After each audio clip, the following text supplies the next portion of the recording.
제 21장.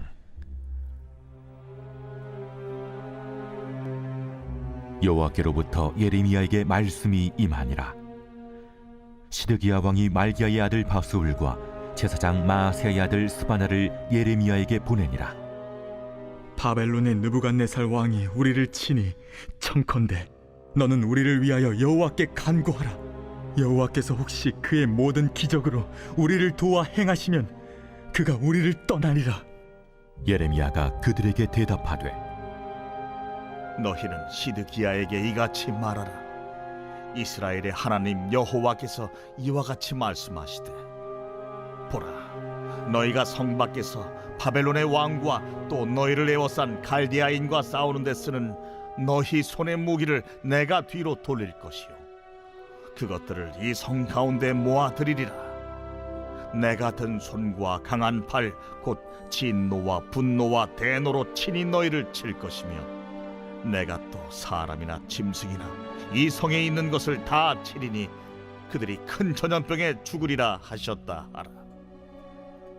여호와의 말씀이니라.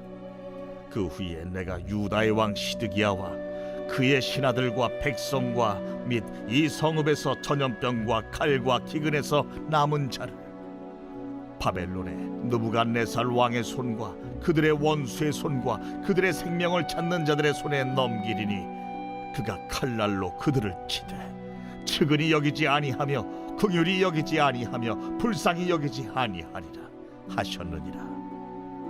여호와께서 말씀하시기를, 보라, 내가 너희 앞에 생명의 길과 사망의 길을 두었노라.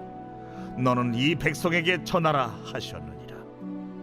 이 성읍에 사는 자는 칼과 기근과 전염병에 죽으려니와 너희를 에워싼 갈대아인에게 나가서 항복하는 자는 살 것이나 그의 목숨은 전리품같이 되리라. 여호와의 말씀이니라.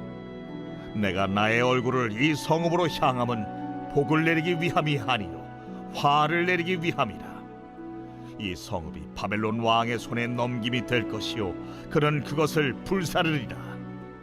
유다 왕의 집에 대한 여호와의 말을 들으라. 여호와께서 이와 같이 말씀하시니라. 다윗의 집이여, 너는 아침마다 정의롭게 판결하여 탈취당한 자를 압박자의 손에서 건지라. 그리하지 아니하면 너희의 악행 때문에 내 분노가 불같이 일어나서 사르리니 능히 끌 자가 없으리라. 여호와의 말씀이니라. 골짜기와 평원 바위의 주민아, 보라, 너희가 말하기를 누가 내려와서 우리를 치리요 누가 우리의 거처에 들어오리요 하거니와 나는 내 대적이라. 내가 너희 행위대로 너희를 벌할 것이요 내가 또 수풀에 불을 놓아 그 모든 주위를 사르리라. 여호와의 말씀이니라. 오늘 우리에게 주시는 하나님의 말씀은 예레미야 21장 1절로 14절입니다. 예레미야 21장부터 23장은 예레미야 시대의 유다 왕들을 향한 메시지입니다. 그래서 이 부분은 시간적 순서나 연대기적 순서로 기록된 것이 아니라 메시지의 신학적 주제를 중심으로 기록되었습니다. 1절은 유다의 마지막 왕인 시드기야가 바스울과 제사장 스바냐 두 사람을 예레미야에게 보내는 내용으로 시작합니다. 2절을 보면 이때는 예루살렘이 바벨론의 느부갓네살에게 포위당했을 때인 주전 588년경 즈음인 것을 알 수 있습니다. 이러한 상황에서 시드기야는 예레미야의 간구를 통해 하나님의 기적적인 능력으로 바벨론의 침략을 물리쳐 달라고 요청하고 있는 것이지요. 이제 3절부터 10절까지는 이러한 시드기야 왕의 요청에 대한 예레미야의 대답입니다. 먼저 예레미야의 대답은 부정적이었습니다. 유다를 향한 하나님의 심판이 확정되었기 때문에 예레미야의 간구도 소용이 없습니다. 이것은 다른 말로 하면 시드기야와 유다의 진짜 문제는 따로 있다는 것이지요. 그들의 진짜 문제는 눈에 보이는 예루살렘 성을 포위하고 있는 바벨론의 군대나 느부갓네살이 아닙니다. 그보다 더 큰 문제는 하나님이 그들을 대적하신다는 것입니다. 바벨론의 군대와 느부갓네살을 보내신 분이 하나님이셨습니다. 5절입니다. 내가 든 손과 강한 팔, 곧 진노와 분노와 대노로 친히 너희를 칠 것이며. 아멘. 하나님께서는 과거 이스라엘을 구원하시려고 그들의 대적들을 향해 드셨던 그분의 손과 팔을 이제는 이스라엘을 치시기 위해 그들을 향해 드셨습니다. 6절은 하나님께서 사람이나 짐승이나 이 성 안에 있는 것은 다 치시겠다고 말씀하십니다. 전염병과 칼과 기근으로 먼저 칠 것이고 그 가운데 살아남은 자들은 바벨론의 느부갓네살에게 죽임을 당하게 될 것입니다. 이렇게 철저한 하나님의 심판이 임하는 것은 바꿀 수 없는 확정된 일이었습니다. 그런데 8절부터 에레미야는 하나님께서 그들 앞에 두신 두 가지 길, 곧 생명의 길과 사망의 길에 대해서 말합니다. 이것은 그들이 어떻게 선택하느냐에 따라 그들의 생명과 사망이 결정된다는 것이지요. 생명의 길은 그들이 바벨론에 빨리 항복하는 것이고, 사망의 길은 계속 저항하면서 버티는 것입니다. 다시 말해, 항복하면 목숨은 건질 수 있지만 저항하고 버티면 다 죽는다는 것이지요. 이것이 하나님의 뜻이었습니다. 그러면 유다의 지도자들은 무엇을 선택했을까요? 그들은 항복하는 것이 아니라 저항하는 것을 선택했습니다. 그들은 바벨론에 항복하는 것이 살 길이라고 말하는 에레미야를 민족의 배신자라 여겼고, 바벨론에 저항하는 것이 하나님의 뜻이라고 생각했습니다. 왜냐하면 그들은 두 가지 이유에서 이렇게 생각했습니다. 첫째는 신학적 이유인데, 그들은 자신들에게 하나님과 다윗이 맺었던 언약이 있다는 것입니다. 그리고 두 번째는 예루살렘 성의 지형적 특징. 어떤 군대도 예루살렘 성을 함락시킬 수 없는 그 성이 난공불락의 요새라는 것이었습니다. 그러나 그들의 이러한 생각은 틀렸습니다. 첫째로 그들은 다윗 언약을 근거로 하나님의 보호를 확신했지만, 이것은 하나님이 주신 특권만 생각하고 그들의 책임에 대해서는 생각하지 않는 것이었습니다. 하나님이 다윗 왕조에 바라셨던 것은 왕으로서 백성들을 공의로 통치하는 것이었습니다. 이스라엘 왕의 의무 중에 하나는 백성들을 공의로 재판하는 것입니다.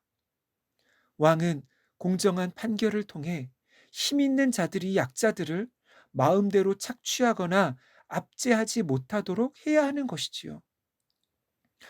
왕이 그렇게 통치할 때 나라 전체에, 공동체에 정의가 세워지는 것입니다. 시드기야는 하나님의 구원을 간청하기 전에 먼저 시드기야라는 자기 이름의 뜻, 즉 여호와는 의로우시다는 그 이름에 합당하게 하나님의 공의를 행하면서 힘없고 억울한 자들을 구원해야 했습니다.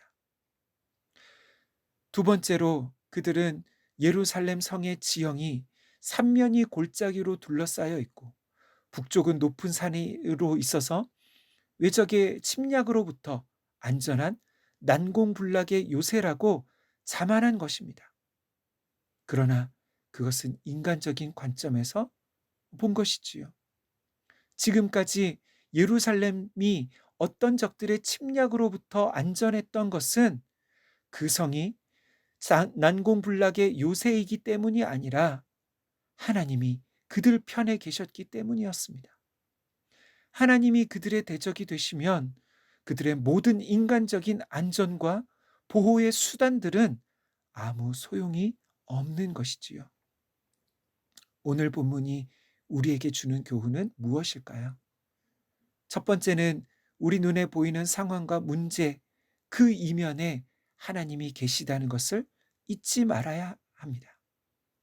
우리는 우리 앞에 닥친 문제 해결에 집중하지만 더 중요한 것은 그 뒤에, 그 이면에 계신 하나님의 뜻이 무엇인지, 이 문제를 통해 하나님이 나에게 바라시는 것이 무엇인지를 깨닫는 것이지요.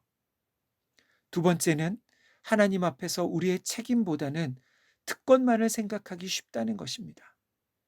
사랑하는 성도 여러분, 우리는 그리스도인으로서 세상에서 빛과 소금으로 살아가는 것보다 세상에서 하나님이 주시는 복과 형통을 누리는 것에 대해 더 치우쳐 있지는 않습니까?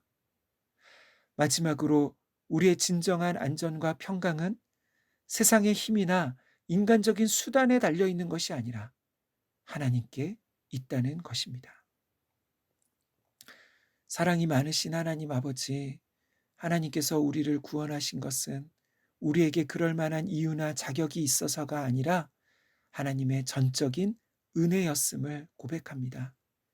주님, 이 시간 코로나와 전쟁과 재난으로 고통받는 자들을 불쌍히 여겨주시고 구원의 은혜를 베풀어 주옵소서.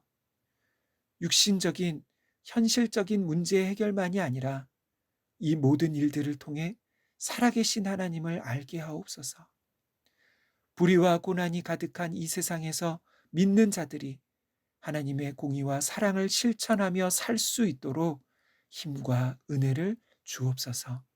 예수님의 이름으로 기도하옵나이다. 아멘. 이 시간 함께 기도할 제목입니다. 첫째, 말씀을 통해 하나님과 우리 자신을 바로 보는 은혜를 주옵소서. 두 번째, 이 세상 지도자들에게 우리 사회 정의와 공의를 세우고자 하는 마음을 더욱 주옵소서. 마지막으로 전쟁과 재난으로 고통받는 자들을 불쌍히 여겨주시고 평화와 위로의 은혜를 주옵소서. 이 시간 함께 기도하겠습니다.